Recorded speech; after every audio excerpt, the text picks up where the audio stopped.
आप घर में जो कुकिंग ऑयल यूज करते हैं उसका प्राइस कम हो सकता है। 11 जून को इंडियन गवर्नमेंट ने क्रूड एडिबल ऑयल का कस्टम्स ड्यूटी 20% से 10% तक कम कर दिया। क्रूड एडिबल ऑयल को ही रिफाइन करके रिफाइंड सनफ्लावर, सोयाबीन और पाम ऑयल बनता है। कस्टम्स ड्यूटी के इस कट से गवर्नमेंट बढ़ते एडिबल ऑयल प्राइसेस कंट्रोल करना चाहता है। सितंबर 2024 में गवर्नमेंट ने एडिबल ऑयल के इंपोर्ट्स पे ड्यूटी इंक्रीज किया था। इस सेम टाइम में इंटरनेशनल मार्केट्स में भी एडिबल ऑयल प्राइसेस बढ़ गए थे। इन दोनों सिचुएशंस के कारण इंडिया में एडिबल ऑयल प्राइसेस बढ़ गए। इसी प्राइस राइज को कंट्रोल करने के लिए गवर्नमेंट अब क्रूड एडिबल ऑयल का कस्टम ड्यूटी रिड्यूस कर रहा है। कस्टम ड्यूटी रिडक्शन की वजह से रॉ मटेरियल प्राइस कम हो सकता है एंड कस्टमर के लिए फाइनल प्राइस भी कम हो सकता है, और इसका इम्पैक्ट इंडिया के एडिबल ऑयल इंडस्ट्री के मल्टीपल प्लेयर्स पे पड़ सकता है। लेकिन इंडिया का ओवरऑल एडिबल ऑयल इंडस्ट्री कैसा है और अभी गवर्नमेंट ने कस्टम ड्यूटी कम क्यों किया, इस डिसीजन पे मेजर बॉडीज कैसे रिएक्ट कर रहे हैं और इस सेगमेंट के प्लेयर्स का परफॉर्मेंस कैसा था, इस इंडस्ट्री के फ्यूचर प्रोस्पेक्ट्स क्या हैं, आज के वीडियो में हम इन्हीं क्वेश्चंस को आंसर करेंगे। सबसे पहले हम इंडिया के एडिबल ऑयल इंडस्ट्री का ओवरव्यू समझेंगे, फिर हम गवर्नमेंट के इस डिसीजन का रीजन समझेंगे। हम ये भी समझेंगे कि इस स्पेस के कुछ मेजर प्लेयर्स ने इस डिसीजन से कैसे रिएक्ट किया। एंड में हम इस स्पेस का फ्यूचर पोटेंशियल भी डिस्कस करेंगे। चलिए शुरू करते हैं।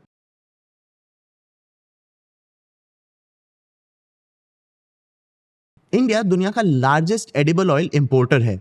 हर साल हम लगभग 15 million ton edible oil import करते हैं। ये हमारे टोटल एडिबल ऑयल कंजम्पशन का 70% है। बट हमें इतना एडिबल ऑयल क्यों इंपोर्ट करना पड़ता है? देखो, हमारे डोमेस्टिक एडिबल ऑयल प्रोडक्शन से कई ज्यादा हमारा कंजम्पशन है और ग्रोथ रेट में भी काफी डिफरेंस है। 2022 तक हमारा oil seed production 2.2% year on year बढ़ रहा था, लेकिन डिमांड 4.3% बढ़ रहा था, ऑलमोस्ट डबल। लेकिन ये डिमांड सप्लाई मिसमैच हुआ कैसे? क्यों हमारी कंपनीज डोमेस्टिक प्रोडक्शन नहीं बढ़ा पाई? क्लाइमेट की वजह से। अगर पाम ऑयल की बात करें तो पाम ट्रीज ट्रॉपिकल क्लाइमेट में ग्रो करते हैं, जहां ह्यूमिडिटी ज्यादा होती है और रेनफॉल कंसिस्टेंट होती है।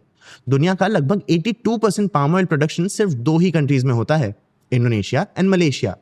तो इसीलिए हमें अपने पाम ऑयल नीड्स फुलफिल करने के लिए इंपोर्ट करना पड़ता है। सोयाबीन की बात करें तो इंडिया दुनिया का 5th largest soybean oil producer है। इनफैक्ट हमारे टोटल ऑयल सीड प्रोडक्शन का मैक्सिमम कंट्रीब्यूशन लगभग 34% सोयाबीन का ही है। लेकिन हम ये soybean majorly high protein animal feed के लिए यूज कर लेते हैं, तो सोयाबीन ऑयल भी हमें इंपोर्ट करना पड़ता है। ये टेबल देखो, इसमें country wise edible oil imports दिए हुए हैं। Soybean oil mostly Argentina, Brazil और रशिया से इंपोर्ट होता है, और सनफ्लावर ऑयल हम यूक्रेन, रशिया और अर्जेंटीना से इंपोर्ट करते हैं। हमने इंडिया के एडिबल ऑयल इंडस्ट्री पे एक डिटेल वीडियो बनाया है। उसमें हमने मेजर एडिबल ऑयल कंपनीज के फाइनेंशियल परफॉर्मेंस भी एनालाइज किया है। वीडियो की लिंक डिस्क्रिप्शन में है, मैं सजेस्ट करूंगा आप इसे जरूर देखना। इंडिया का इंपोर्ट पे स्ट्रॉन्ग डिपेंडेंस तो है, लेकिन इन इंपोर्ट्स का कंपोजिशन ओवर द ईयर्स काफी बदला है। क्रूड एडिबल ऑयल का इंपोर्ट बढ़ रहा है। पैंडेमिक के पहले हमारे टोटल ऑयल इंपोर्ट का 83% क्रूड एडिबल ऑयल था।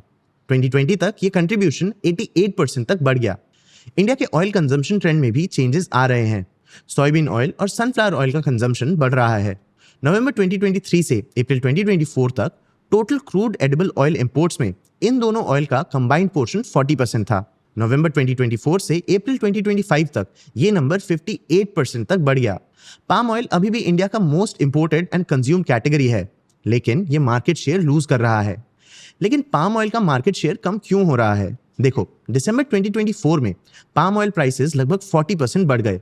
इसीलिए इंडिया ने अपने पाम ऑयल इंपोर्ट्स कम कर दिए। इस पीरियड में हमने सोयाबीन एंड सनफ्लावर ऑयल जैसे चीपर ऑल्टरनेटिव्स पे स्विच किया, और ये डाइवर्सिफिकेशन हमारे हेल्थ के लिए भी इंपॉर्टेंट है।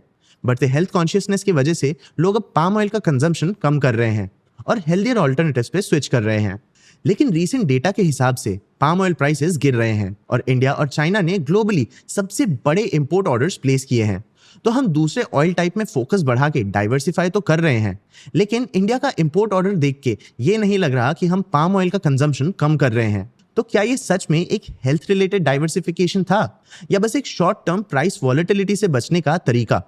इंडिया के एडिबल ऑयल इंपोर्ट्स का सोर्स लोकेशन भी बदल रहा है। इंडिया की क्रूड ऑयल की तरह ही एडिबल ऑयल में भी रशिया का कंट्रीब्यूशन बढ़ रहा है। 2021-22 में मॉस्को इंडिया के टोटल एडिबल ऑयल इंपोर्ट्स में बस 3.4% कंट्रीब्यूट करता था। 2024-25 तक ये नंबर 16.7% तक बढ़ गया। इंडोनेशिया और अर्जेंटीना के बाद रशिया इंडिया का 3rd largest crude edible oil supplier है। और रशिया इस पोजीशन तक कैसे पहुंचा? रशिया यूक्रेन वॉर के थ्रू। देखो दोस्तों, नवंबर 2021 से फरवरी 2023 तक इंडिया ने 8,43,000 टन सनफ्लावर ऑयल इंपोर्ट किया था। इसका लगभग 85% यूक्रेन से आया था। रशिया ने 14.3% कंट्रीब्यूट किया और बाकी अर्जेंटीना ने। वॉर के कारण रशिया पे सैंक्शंस लगाए गए और यूरोपियन कंट्रीज ने रशियन इंपोर्ट्स कम कर दिए या रोक दिए। वहीं यूक्रेन पे वॉर के प्रेशर के कारण इंडिया की सप्लाई में इंटरप्शंस आ रहे थे। रशिया ने अपने एडिबल ऑयल्स को हेवीली डिस्काउंट किया और यूरोपियन कस्टमर लॉस को इंडियन मार्केट से रिप्लेस कर लिया। आज के दिन इंडिया के क्रूड सनफ्लावर ऑयल इंपोर्ट्स का 62% रशिया से आता है।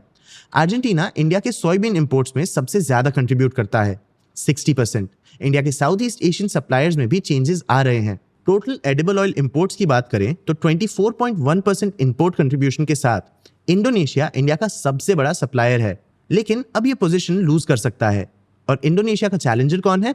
अर्जेंटीना। 2023-24 में टोटल इंपोर्ट्स में 20.3% कंट्रीब्यूशन के साथ मलेशिया इंडिया का second largest edible oil supplier था, लेकिन अर्जेंटीना ने अपने 23% शेयर से अब सेकंड पोजीशन कैप्चर कर लिया है। इस शेयर इंक्रीज का रीजन भी हम थोड़ी देर में समझेंगे। अर्जेंटीना का इंडिया के इंपोर्ट्स में शेयर बढ़ा, इसलिए इसने मलेशिया को बीट किया। साथ ही साथ मलेशिया ने अपना पोजीशन सप्लाई रिडक्शन के कारण भी खोया। मलेशिया एशिया के टॉप पाम ऑयल एक्सपोर्टर्स में से एक है, लेकिन नवंबर टू दिसंबर 2024 में फ्लड्स के कारण मलेशिया के पाम ऑयल प्रोडक्शंस कम हो गए। इस प्रोडक्शन फॉल के कारण मलेशिया के एक्सपोर्ट्स कम हुए और अर्जेंटीना ने उसका पोजीशन ले लिया। तो ये तो था इंडिया के एडिबल ऑयल इंडस्ट्री का ओवरव्यू। चलिए अब गवर्नमेंट के कस्टम ड्यूटी रिडक्शन का रीजन समझते हैं। जैसा मैंने बताया, इस डिसीजन के थ्रू गवर्नमेंट एडिबल ऑयल्स के रिटेल प्राइस को कंट्रोल करना चाहती है, लेकिन इस डिसीजन का मेन फोकस पाम ऑयल पे है। Usually palm oil soybean oil और सनफ्लावर ऑयल से डिस्काउंट पे सेल होता है, लेकिन पाम ऑयल के प्राइसेस अगस्त टू दिसंबर 2024 में बढ़ गए, इसीलिए इंडिया ने पाम ऑयल का इंपोर्ट कम कर दिया। सोयाबीन ऑयल जो अब रिलेटिवली चीप था, इसका इंपोर्ट बढ़ गया। इस ग्लोबल प्राइस राइज और डोमेस्टिक सप्लाई फॉल के कारण पाम ऑयल का प्राइस बढ़ने लगा और सोयाबीन ऑयल और सनफ्लावर ऑयल से भी ज्यादा हो गया। इंडिया के एडिबल ऑयल कंजम्पशन में पाम ऑयल का एक मेजर पोर्शन है। Edible oils rural consumption basket में 7.7% और अर्बन कंजम्पशन बास्केट में 6.1% कंट्रीब्यूट करते हैं। सप्लाई शॉर्टेज के कारण प्राइसेस अगर अचानक बढ़ते हैं तो इंडियन पॉपुलेशन के लिए इसे अफोर्ड करना काफी मुश्किल हो सकता है। इसीलिए गवर्नमेंट ने अपने प्रेस रिलीज में मेंशन किया कि इस डिसीजन के थ्रू वो रिफाइंड पाम ऑयल का इंपोर्ट कम करना चाहते हैं।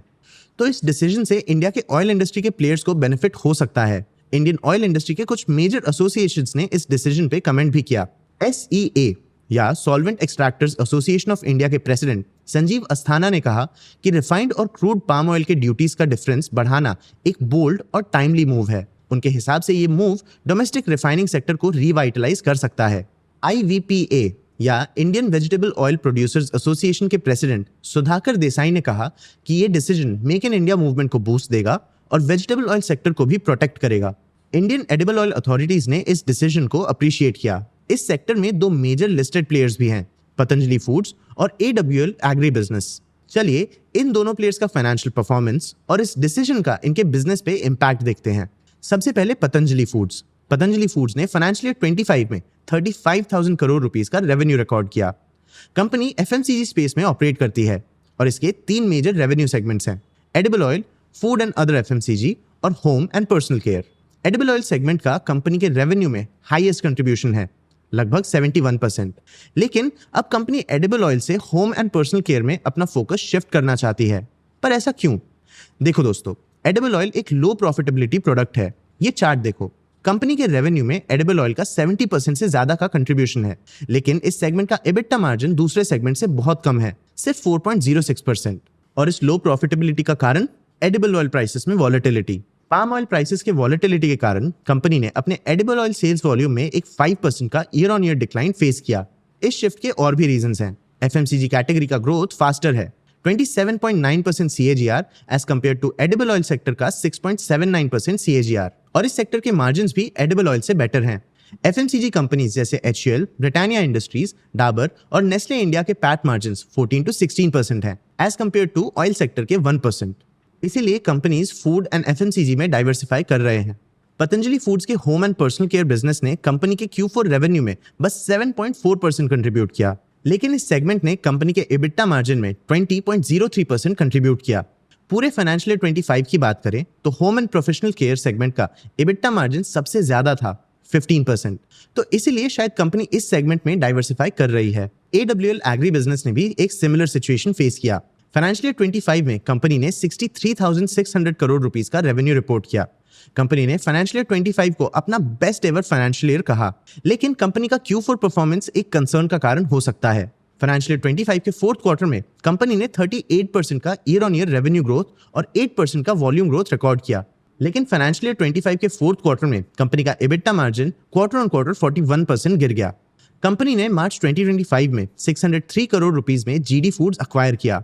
GD फूड्स एक फूड प्रोसेसिंग कंपनी है जिसका टॉप्स नाम का एक पॉपुलर ब्रांड है। तो शायद AWL एग्री बिजनेस भी एडिबल ऑयल से डाइवर्सिफाई कर रहा है। इन दोनों कंपनीज ने कुछ फ्यूचर टारगेट्स भी सेट किए हैं। फाइनेंशियल ईयर 25 के सेकेंड हाफ में Patanjali foods income tax relief और फॉलिंग इन्फ्लेशन के कारण अर्बन सेगमेंट में रिकवरी एक्सपेक्ट कर रहा है। कंपनी ने फूड सेगमेंट में 8 to 10% और home and personal care segment में 16 to 18% ग्रोथ का टारगेट सेट किया है।